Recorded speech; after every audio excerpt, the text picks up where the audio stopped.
reunited, and it feels so good. Individuals we thought were done with the team are back. Plus, we have ourselves a little itty bitty insy bincy Juan Soto update as well. We're going to break those down on this edition of Mets Digest. What's going on, everybody? Flobo Boyce here, rocking with you. It's December, like we were saying, and man, I felt like this time last week things were kind of slow and dead in the Mets hot stove season, but everything seems to be ramping up. David Stearns is cooking in this holiday month. By the way, how was your Turkey Day? If you do celebrate, let me know in the comments below. Before we get into today's news topics, gotta say, as always, thank you so much for checking out the show. Me, Flobo Boyce, alongside Mike D'Angelo, work very hard to give you all the Mets news and notes you can stand. Do me a favor, though. If you're watching this, if you like our personalities, even like the show, hit that subscribe button, like the video, share the video. Don't be in that 78.6% crew. Ugh, be in that 21.4% who subscribes to the video so you're always in the know. Yeah, listen, the thing about our team, whether you like it or not, I can't believe we're now a squad where we're like attached to so many different happenings in the season. I felt like there were so many seasons where nothing would happen until the first week of spring training. This one here was a little bit of a not so much of a surprise. Two of the individuals that were non-tendered about 2 weeks ago have now reassigned with the team on a minor league deal. Let's go through them though, because this actually gives an insight to what the 2025 roster is going to look. These are minor league deals, which means individuals will be heading over to Syracuse at least, if not Double A as well. But it really will give us a bit of what we have in the reserves as we try to constitute this team. Will Salmon, who covers the Mets over with The Athletic, gives us our first individuals right up here. Right-hander Grant Hartwig. They've agreed to a minor league deal, and it was an invite to Major League spring training. Last year, he missed a chunk of the time due to knee surgery.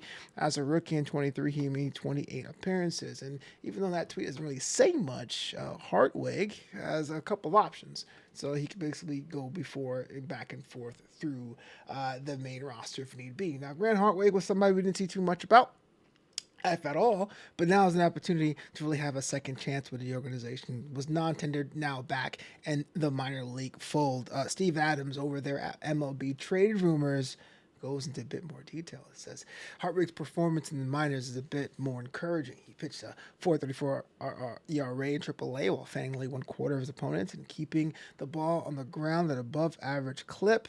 He sits at just shy of 95 miles per hour with the sinker running the pitch up 93 miles per hour at time. So it's on 6'5", 235-pound righty. Still has a pair of minor league options remaining. We just mentioned those minor league options and how you can use those for flexibility with the pitching side of things. So if he's added back to the Mets 40-man roster at any point, he could be shuttled freely between Queens and Syracuse without needing to be exposed to waivers. And those options are super important. If you know this by now, the time you're watching this by now, you are aware that Frankie Montas has signed a 2-year agreement with the New York organization. In fact, my compatriot Mike D'Angelo went in depth with that in a video posted a little bit earlier. And even though we could talk about how you feel about a person that's Frankie Montas with the team, whether you're for it or against it, it was on nobody's radars. It really gives us a bit of an insight to what this is going to be as far as our pitching staff is concerned. We may be able to be in the market for aces, but it seems that we are,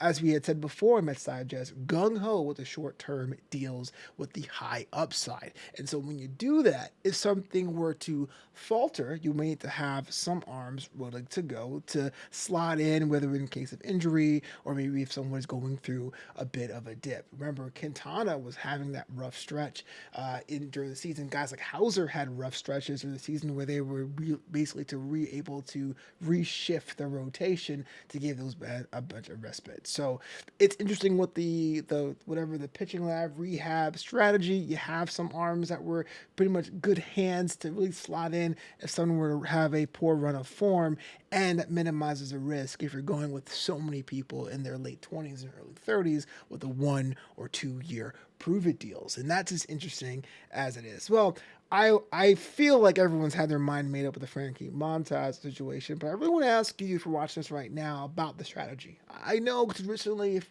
you're a player of out of the park baseball, if you're a general manager, you want to get yourself an ace locked up for 4, 5, 6 years and have them be a cornerstone of the roster. But sometimes that isn't the case. It looks like the Mets aren't doing that at all. I want to know what you think about that, but Hartwig wasn't the only one being signed after being non-tendered a few short days ago. Alex Ramirez is also coming back into the fold. Got signed at the same time today on December 2nd as I record this. Danny Abriano usually covers the Mets through SNY, which is the network where the games are played in locally. That's for those of you people who watch the Mets outside internationally. We actually went into more detail about what Ramirez can do at his young age, because he was a former top 10 prospect in the Mets organization. Danny writes, Ramirez was once a near consensus top 100 prospect, but he struggled recently in the minors, had a 627 OPS in high A Brooklyn. Let's go Cyclones in 23, and couldn't generate much offense from Binghamton in his first taste of AAA. Actually, Binghamton is AA. AAA is Syracuse, but in 2024, slashing just 22, 210, 291, 299 in 123 games. So yes, I think it's a little bit of a mistake on his part. Binghamton is AA, and AAA being Syracuse, but this is actually a problem that I believe the minor leagues in general are suffering with. That is the giant gaps in difficulty now between double and triple in the majors. It seems to be a bit of a divide. There's just less steps. There's less rounds in the draft. There's less steps to climb. We do seeing a lot of these difficulty spikes, and sometimes people are falling through the cracks. But Ramirez, as someone as he is, going back to the other David Stearns strategy about having youth, making sure the kids have a chance to play and opportunities to play, double downs with that. You would think by now, or under previous managements of front offices, that a lot of these young hands who didn't really have their footing in the minor league system would have been shipped off in a giant package for maybe an aging veteran or star, but we haven't seen that quite yet.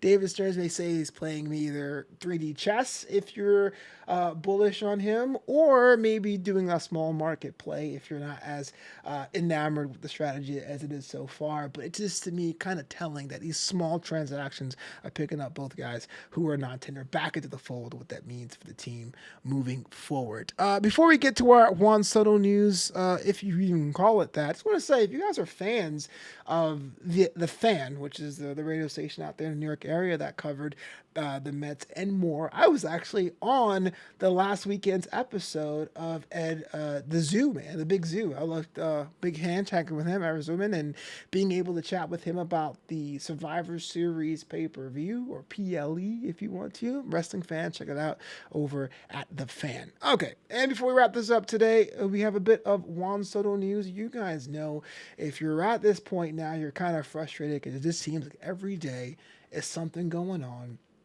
with Juan Soto. He's signing here, he's signing there. Last weekend, over the Thanksgiving break, there was this weird, unfounded Boston Red Sox thing, which was interesting because that caused Juan Soto to trend for a day and a half. But Andy Martino was over at Baseball Night in New York, also on SNY TV, and really has a bit of an update about the process of Scott Boras is pretty much handling the Juan Soto situation. Now, if you are a Scott Boras fan or a detractor or just interested in how he operates business, you know the Boras 4 from last year, having guys who held out to about the second or first week of spring training and ultimately did not work out for them. It seems to be the opposite effect here. Jordan Montgomery dropped Scott Boras, Blake Snell signed early. Anyway, point what I'm saying is we're seeing a bit more what the strategy is for the most powerful agency in baseball. Andy Martino writes about the Juan Soto situation. He goes, "It's no secret that the Yanks and Mets are all in on Soto, as one league source reiterates, and there's a widespread belief among bidders that Toronto will come in with the highest offer."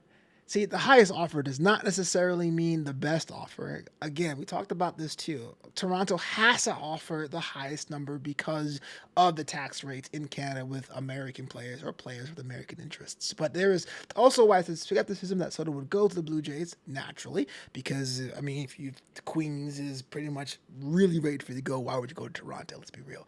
But a source pushed back on that, saying that if a team is involved in the final bidding, Soto is willing to play there. That tracks with the above point. The team Soto has no need to inflate the perception of his market by adding teams that aren't legitimately in it. And this is why I say it's a minor news update, because on one hand, I get it. They're not going to say the Rockies or the Athletics have a chance. But on the second thought, you already have the richest owner in sports, or in baseball, that's Steve Cohen, already in that primary mix. You don't need to add more teams if the biggest players are there. Plus, if Dodgers really more into it, that probably will be in the mix as well. But we're already getting as the Yankees being the incumbents, the Mets being the highest payroll or the highest net worth of the owner, and of course the nostalgia play with Boston, even though Boston's coming out of absolutely nowhere. Canada, Toronto will have to offer a bigger number just to make sure that's offset when you think about taxes. This is why I think that's why they're still in the mix, but I really don't think that one is going to go to Toronto myself. But if anyone's out there thinking that some sort of conspiracy theory that Boris is just trying to drive up the price, Martino is suggesting that it's not much the case, or maybe it's just a little bit of a priority compared to years past. And, well, take that as you will. That is it for me on this edition of Mets Digest. What say you? Grant Hartwig, Alex Ramirez back into the Mets organization. Juan Soto is not adding teams just to drive up his own price, and the Mets are cooking in December. You let me know in the comments below. We are here all off season and the regular season covering the Mets. My name is Flobo Boyce. Let me know if you heard me on the fan this past weekend. I would love to hear your comments about me just talking about wrestling, my other passion when I'm not doing the Mets content. But until next time, as always, it's LGM to the bitter end. I love you, Solo.